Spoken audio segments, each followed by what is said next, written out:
Bonjour, bienvenue à tous. À droite, vous pouvez voir l'affiche de l'exposition. Gardez bien cette image en mémoire, car cet incunable apparaîtra plus tard dans l'exposition. Il s'agit d'une vue fictive, et non réelle, de ce qu'un auteur allemand considérait comme étant l'Hispanie en général. C'est-à-dire une ville fictive qui, de plus, avec ce même aspect, a été utilisée à plusieurs reprises pour différentes villes. Voilà donc l'image de l'exposition.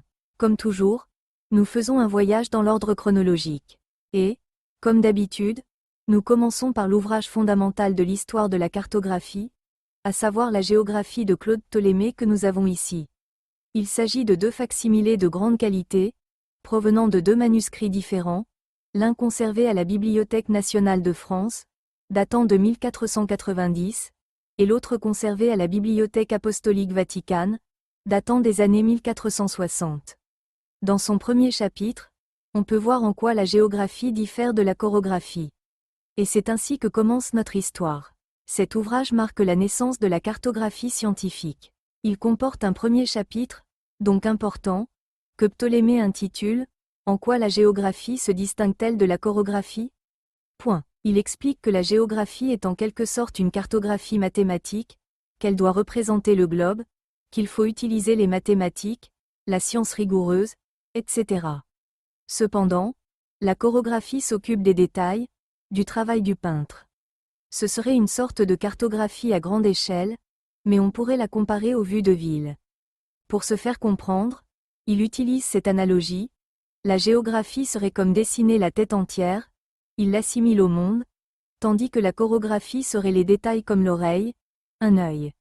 Ceci est tiré d'un codex beaucoup plus tardif du XVIe siècle. 2. Plusieurs siècles passent, nous arrivons au Moyen Âge. Il y a un recul général dans les sciences et les arts, ainsi que dans la géographie. À cette époque, apparaissent des représentations de villes qui sont généralement des vues fictives dans des manuscrits de type religieux. Dans certains cas, comme nous allons le voir, il s'agit de représentations des villes les plus importantes. À cette époque, les concepts de religion et d'histoire étaient similaires. Voici un facsimilé d'un Beatus, le Beatus de Liébana, auteur d'un manuscrit du 8e siècle. Il nous intéresse car il présente l'archétype de la carte médiévale. Il existe 14 manuscrits de ce type. Ici, dans l'un d'eux, celui de Ferdinand et Sancha, qui se trouve à la Bibliothèque nationale d'Espagne, on voit un épisode biblique, la destruction des ' Babylone. La ville qui y apparaît n'est pas la véritable Babylone, mais celle imaginée par le miniaturiste. 3. Il s'agit d'un facsimilé de la carte du monde de Hereford, datant d'environ 1290. Bien qu'elle soit relativement élaborée, on y retrouve certaines des caractéristiques typiques de la cartographie médiévale. À moins d'être très habitué, il est difficile d'identifier les lieux. Ils étaient orientés vers l'est, avec le paradis terrestre en haut. C'est ce qu'on appelle la carte en T et en haut, mais en plus évolué. L'axe vertical correspondait à la Méditerranée, l'axe horizontal à la mer Noire et au fleuve Don. La péninsule ibérique se trouve approximativement ici, en bas, et le fleuve Èbre y apparaît. Parmi les toponymes espagnols, on trouve la tour d'Hercule et la cathédrale de Saint-Jacques de Compostelle.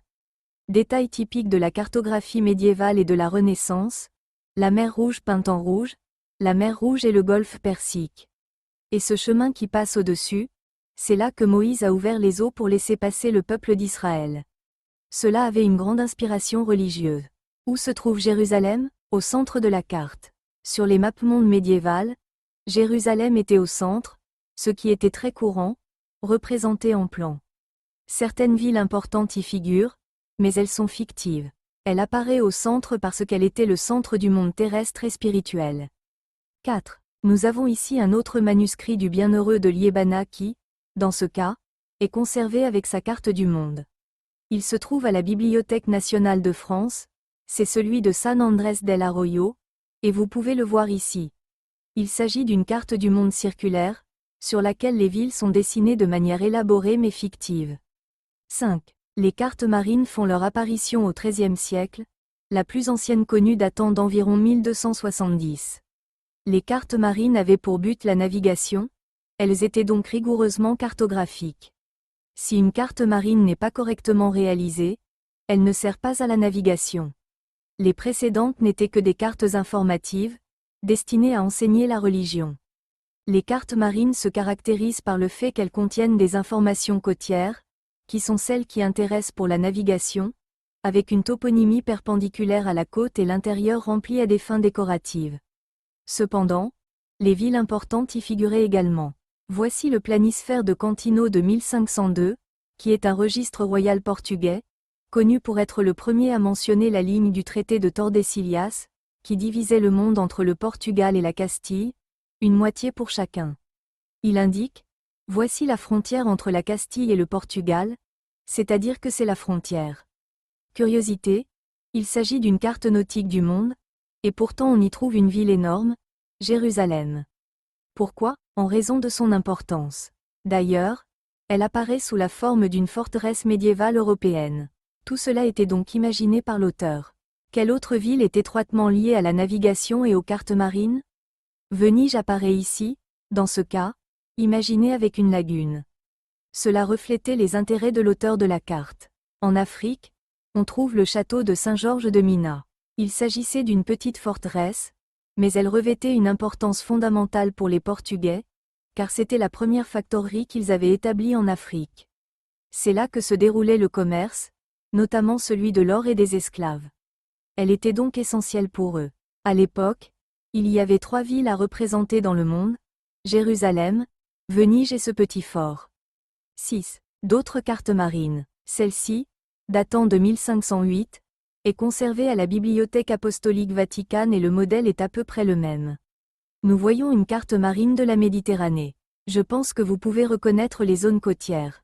Nous voyons à nouveau le détail de la mer Rouge et le passage de Moïse. Et quelle ville importante voyons-nous ici? Une au centre de la péninsule, que je suppose être Tolède, n'est pas nommée. Et ici apparaissent Gênes, dans ce cas l'une des principales écoles de fabrication de cartes marines médiévales, et Venise à nouveau. Et ici, à Jérusalem, apparaît également un bâtiment, et en Égypte, une ville, qui est le Caire. C'est pourquoi je dis qu'il s'agissait en réalité de représentations symboliques selon les intérêts de celui qui a réalisé la carte marine. S'il était italien, alors plus italien; s'il était portugais, plus portugais. Passons à l'autre salle, puis nous reviendrons ici. 7. Il s'agit d'une reproduction d'une page ouverte de l'Atlas de Lazaro Luis de 1563. C'est un atlas composé de cartes marines.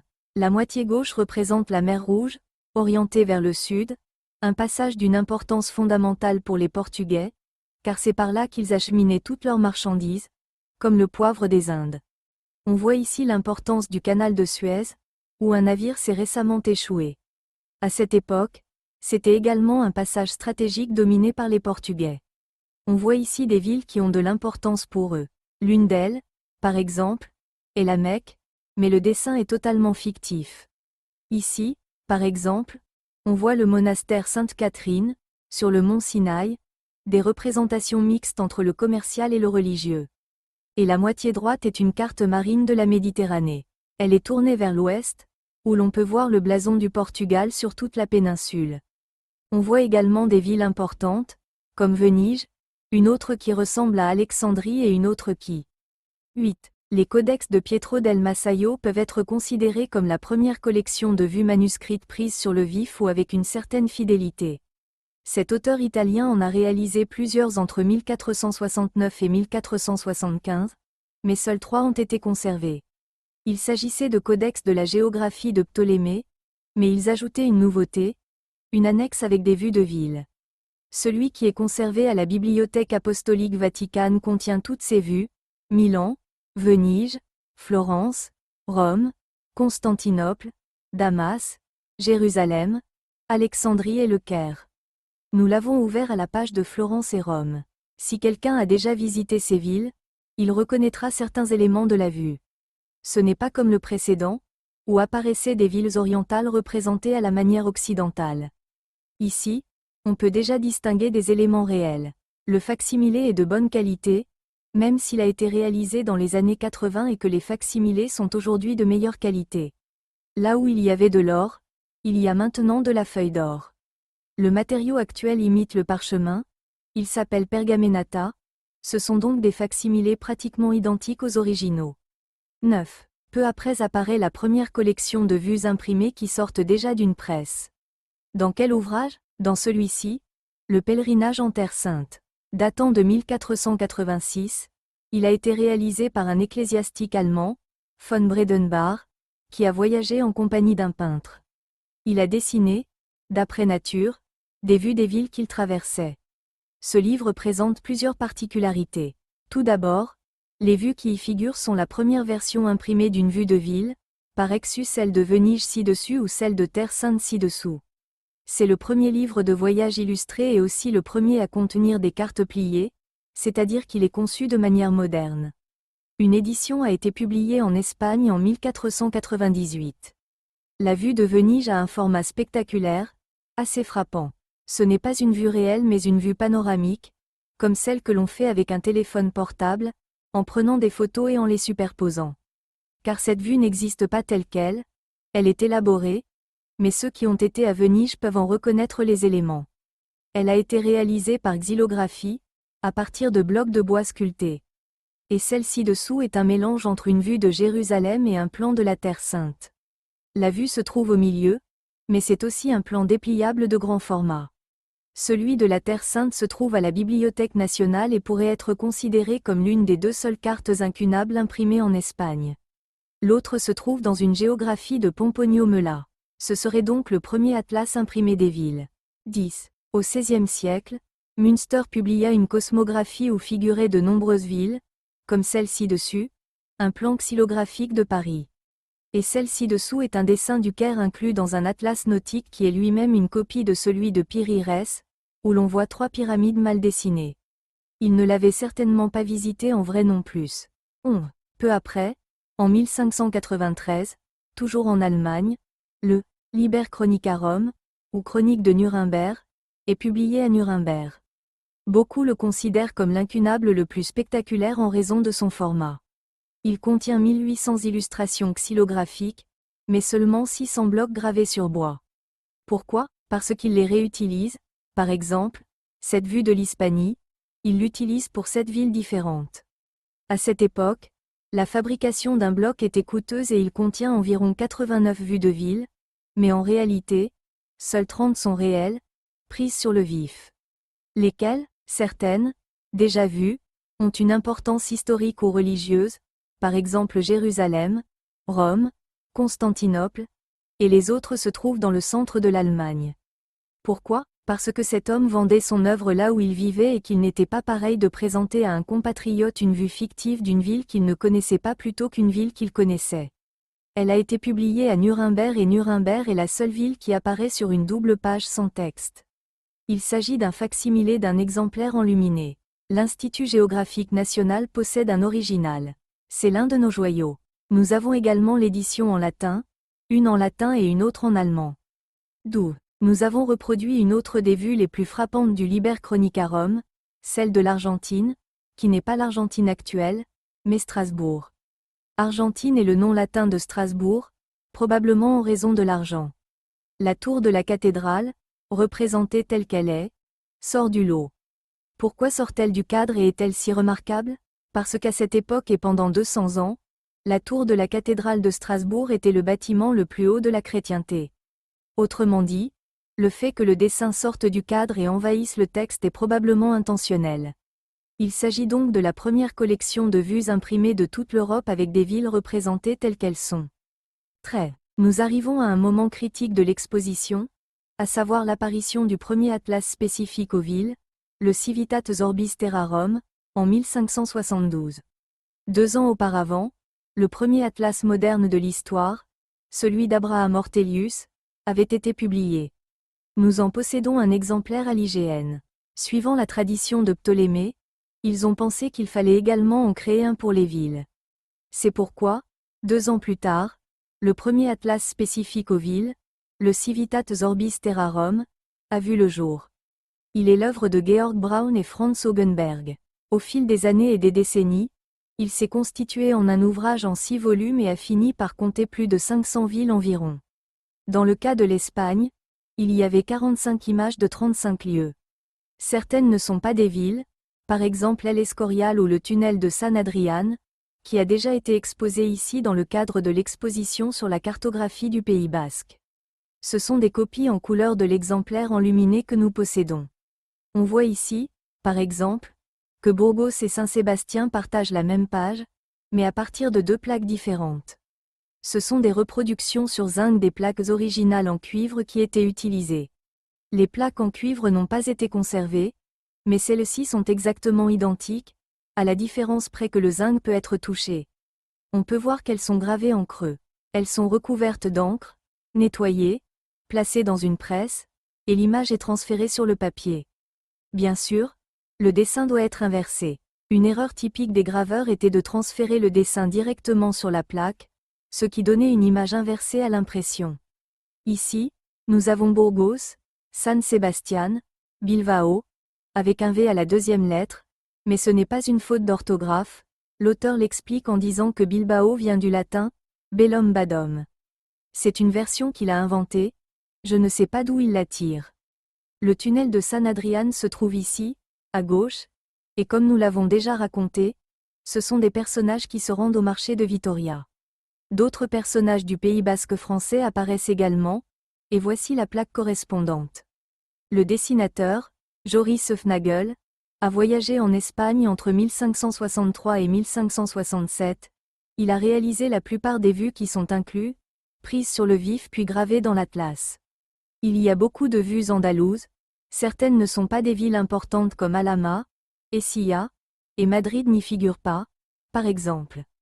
C'est simplement parce que Höfnagel a voyagé dans cette région, il n'y a pas d'autre explication. 14. Le Civitates Orbis Terrarum et d'autres atlas similaires concernaient les villes européennes. Mais au XVIe siècle, le monde connu commence à s'étendre. De grandes découvertes sont faites et le public européen est très surpris de constater que, dans certains endroits où l'on pensait qu'il n'y avait rien, il existait une grande civilisation. Des villes comme Tenochtitlan ou Cuzco, dont la population est comparable à celle des villes européennes, font leur apparition. Il y a également des sections consacrées aux villes d'outre-mer. Par exemple, celle du centre est consacrée aux colonies portugaises. On y trouve Calicut, où Vasco de Gama est arrivé et a découvert le poivre. À ne pas confondre avec Calcutta. C'est de là que fut acheminée la première cargaison de poivre directement de l'Inde vers l'Europe. En fait, on voit ici un éléphant, Hormuz, Cananor, et celui de droite, qui n'a même pas de titre, et le fort de San Roré de Mina, c'est le vrai, et avant, il occupait la moitié de l'Afrique. Donc, cela avait beaucoup d'importance pour eux, mais ce n'était pas très pertinent. Le petit à droite est un plan de Tenochtitlan à l'arrivée d'Hernán Cortés. La ville était située sur un lac, ce qui a beaucoup attiré leur attention. Il a pris quelques croquis, envoyé une lettre et cela a été imprimé en Europe. La ville actuelle de Mexico n'est plus située sur un lac.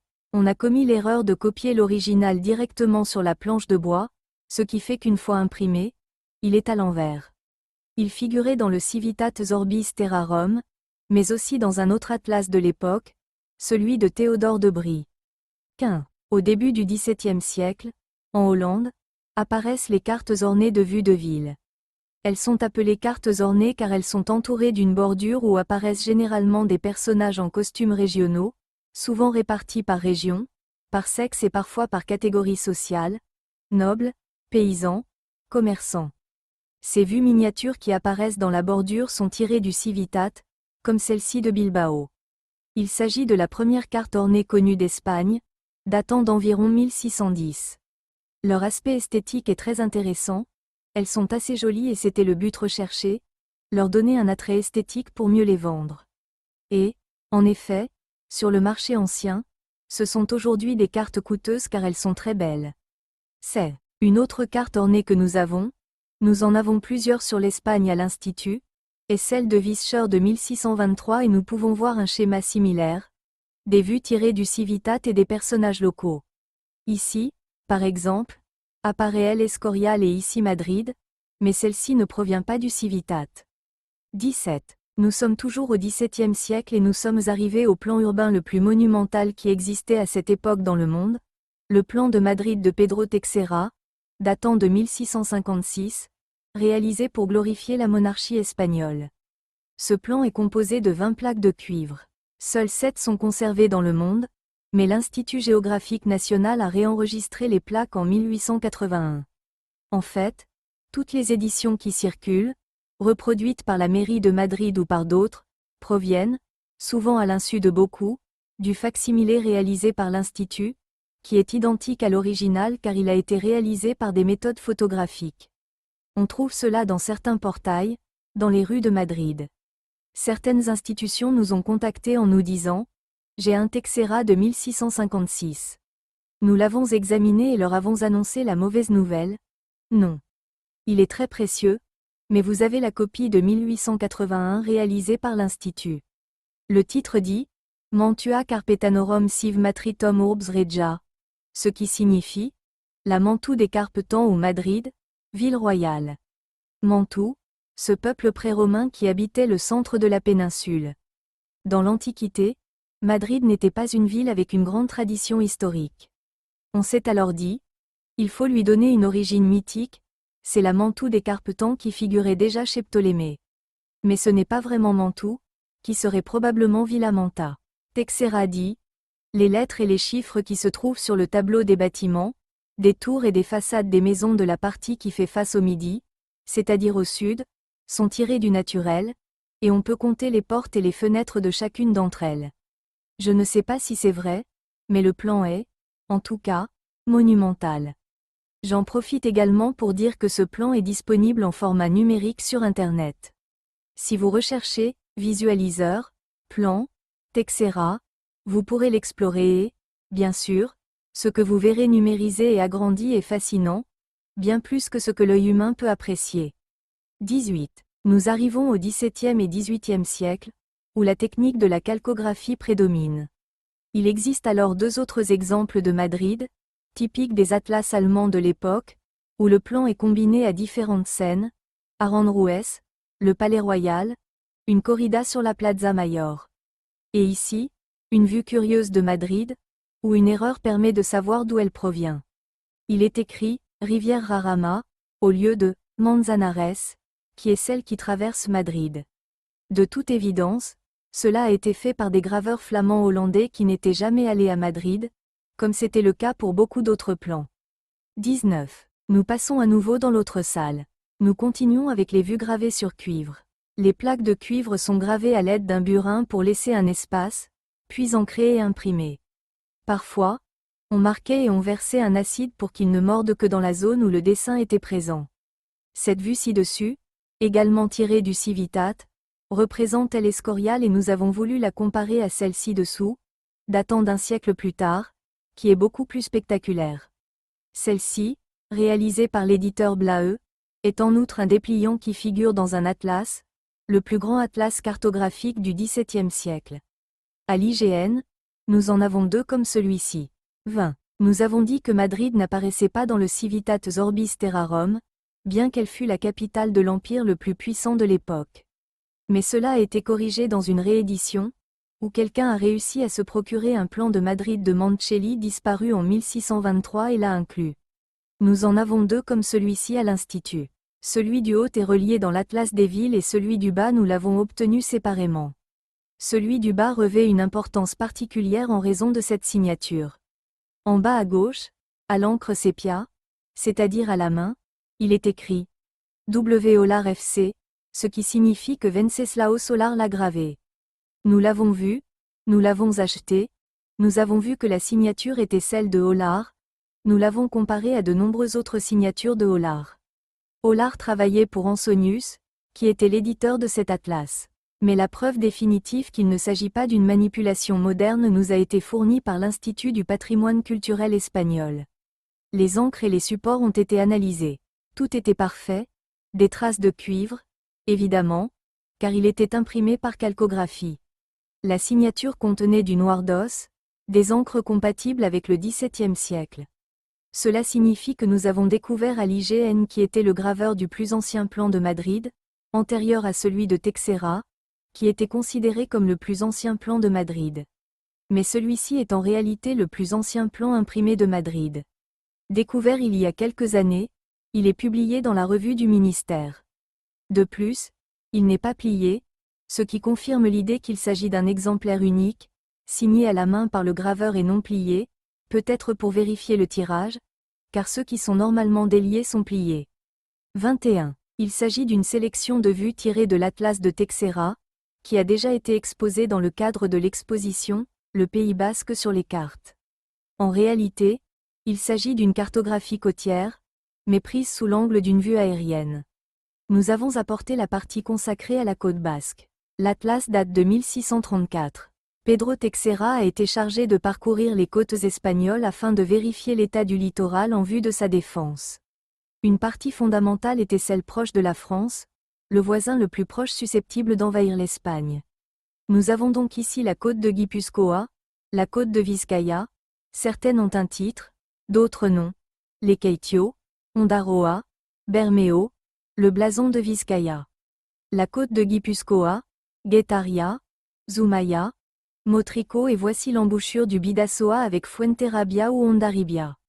L'Atlas comprend d'autres vues des côtes espagnoles, mais voici une sélection du Pays Basque. C'est assez curieux et joli. 22. Il s'agit d'une vue typique de Madrid, depuis San Isidro, avec le pont de Ségovie, mais c'est une vue semi-fictive. On y voit des coupoles de style orthodoxe ou semi-musulman, ce qui laisse penser que le graveur n'a jamais mis les pieds à Madrid. Il s'est contenté de reprendre des formes qu'il connaissait grâce à d'autres gravures.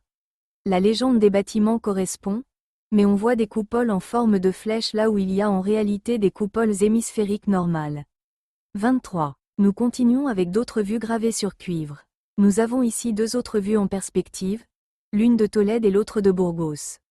24. Nous en avons ici une autre qui est curieuse, car elle représente Tenerife, réalisée par quelqu'un qui n'est jamais allé à Tenerife. Aujourd'hui, nous prenons l'avion et nous sommes à Tenerife en un peu plus de 2 heures, mais à l'époque, c'était un endroit exotique que l'on n'avait probablement jamais l'occasion de visiter. La hauteur du TD est frappante. Les bateaux apparaissent entre d'énormes vagues, qui rappellent Mordor dans Le Seigneur des Anneaux. Ils essaient de transmettre dans un livre de voyage ce caractère spectaculaire sans trop se soucier de la réalité. 25. Ce plan est assez curieux, il date de 1681 et représente une carte du diocèse de Tolède, associée à des planches de différentes villes comme Alcalá, Tolède et Madrid, qui ont certainement été beaucoup plus utilisées séparément et sont totalement écrasées et estompées par le passage de la presse sur les planches de cuivre. Le cuivre est un matériau mou qui finit par s'aplatir et perdre la profondeur du dessin. On voit donc que celles-ci ont été beaucoup plus utilisées.